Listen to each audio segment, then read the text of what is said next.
네, 실적 시즌이기 때문에 우리가 실적을 붙들어야 될 것 같은데 실적에 대한 기대감이 그렇게 크지 않아서 우리가 과연 뭐를 붙들 수 있을지가 궁금합니다. 일단 실적, 3분기 실적 어떻게 좀 시장 분위기 형성되고 있는지 먼저 정리해 주시죠. 네, 뭐 아시겠지만 전반적인 기대치는 낮아져 있는 그렇죠. 거고 이번 주에 이제 삼성전자, LG전자가 실적 발표하면서 어닝 시즌 개막을 알리게 되는데 네. 뭐 삼성전자의 경우에는 뭐 매출 70조, 영업이익 2조 원 안팎 정도로 예상이 됩니다. 작년에 비해서 여전히 부진하지만 일단은 적자폭을 얼마나 반도체 사업부에서 줄였는지 이걸 다른 사업부에서 얼마나 메워줬는지가 관전 포인트가 될 것 같고요. LG전자의 경우에는 뭐 상고 하저의 패턴이 이번에 좀 개선이 될 수 있는 이 부분에 그 관전 포인트를 갖고 있고요. 현대차도 이제 이달 말에 실적 발표하죠. 실적 자체는 역시 역대급 실적이 계속해서 이루어질 것 같은데 주가 거기에 호응을 하지 못하고 있다라는 네. 점이 아킬레스건인 것 같고요. 배터리 3사도 이달 말 실적 발표할 예정입니다. 뭐 LG에너지솔루션, 삼성 SDI는 상대적으로 선방할 것으로 전망되는데 SK온 같은 경우는 이제 SK이노베이션을 봐야 되겠지만 적자 지속이 전망이 되고 있고요. 뭐 배터리 소재 업체로 에코프로 BM만 보면 전 분기에 비해서는 영업이익이 10% 가까이 감소할 것으로 그래서 실적은 전반적으로 부진할 것으로 예상이 되고요. 이런 가운데 상대적으로 좀 안정적으로 보이는 게 은행주들 아니겠습니까? 네. 이달 말에 이제 금융지주사들 실적 발표 앞두고 있는데 전반적으로 순이익 부분에 있어서 컨센서스에 부합할 것으로 전망이 되고 있습니다. 5조 원대 컨센서스가 나오고 있는데 상대적으로 최근에 외국인 기관도 많이 매수세가 유입이 되면서 주가도 괜찮은 흐름을 보이고 있죠. 그런 점에 주목해서 이번 실적 시즌 관전 포인트로 삼아 보면 좋을 것 같습니다. 네.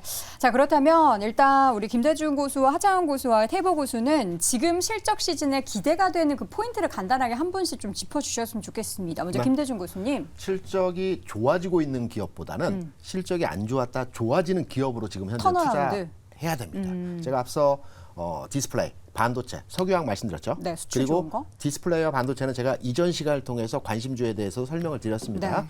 오늘은 석유, 화학 업종에 대한 관심이 필요한 지점이라는 말씀드립니다. 그게 턴어라운드의 대표적인 섹터인가요? 네. 오. 지난해 8월에 석유화학 업종은 80억 불 정도의 수출을 기록해 최고치였거든요. 올 6월에 최저치 수출을 기록한 이후에 지난 9월부터 수출이 증가 추세로 전환했습니다. 네. 대표적인 석유화학 업종의 종목은 딱 세 종목밖에 없습니다. 롯데케미칼, 대한유화, 금호석유. 이 중에서 순수화학 탄력적 쪽으로? 측면에서의 긍정적으로 보는 종목은 네. 금호석유 같은 종목에 대해서는 현재 관심을 가져도 된다. 네. 턴어라운드 종목이다. 네. 이렇게 판단하고 있습니다. 알겠습니다. 테이버 고수. 저 같은 경우에는 가장 중요한 거는 우리나라가 살아남기 위해서는 결국에는 반도체가 될 것이고 거기서는 HBM이 될 것이다. 그래서 SK 하이닉스의 실적 발표에서 꼭 주목해서 보셔야 되는 것은 HBM에 대한 전망과 영업이익률이 얼마나 될 것이냐, 다음 분기가 얼마나 성장할 것이냐, 우리는 얼마나 증설을 할 것이냐. 이런 부분을 보셔야 되고 요 관련된 밸류 체인의 실적 증가세를 꼭 주목하셔야 된다. 이렇게 말씀을 드리도록 하겠습니다. 네, 하창원 고수는요. 네, 저는 뭐 이제 산업적인 성장이 나오고 있고 지속적인 수출이 늘어나는 쪽을 보시면 좋을 것 같은데 뭐 대표적으로 변압기, 뭐 변압기. 이제 먹는 라면. 뭐 이런 쪽 라면. 있잖아요. 수출 데이터 좋고 뭐 색조 ODM 이런 쪽. 그러니까 지금 수출 데이터도 좋게 되고 산업적으로 이제 이런 텀 자체가 유지가 될 수 있는 쪽으로의 관심을 가져보시면 좋을 것 같습니다. 네.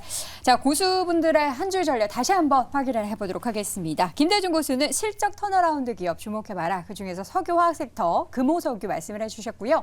손석우 고수는 실적 희비가 엇갈리는데 바닥 확인이 중요하다. 테이버 고수는 수출은 늘어난다. 문제는 고금리와 경기 침체라는 의견 주셨고요. 하창원 고수는 현재 실적뿐 아니라 향후 실적도 같이 오르는 기업을 주목해보라라는 의견 주셨습니다. 자, 이렇게 해서 오늘 장 탑5 오늘도 숨가쁘게 5가지 주제에 대한 이야기 나눠봤고요. 우리 시청자 고수분들의 의견은 박세미 아나운서와 함께 확인해 보시죠.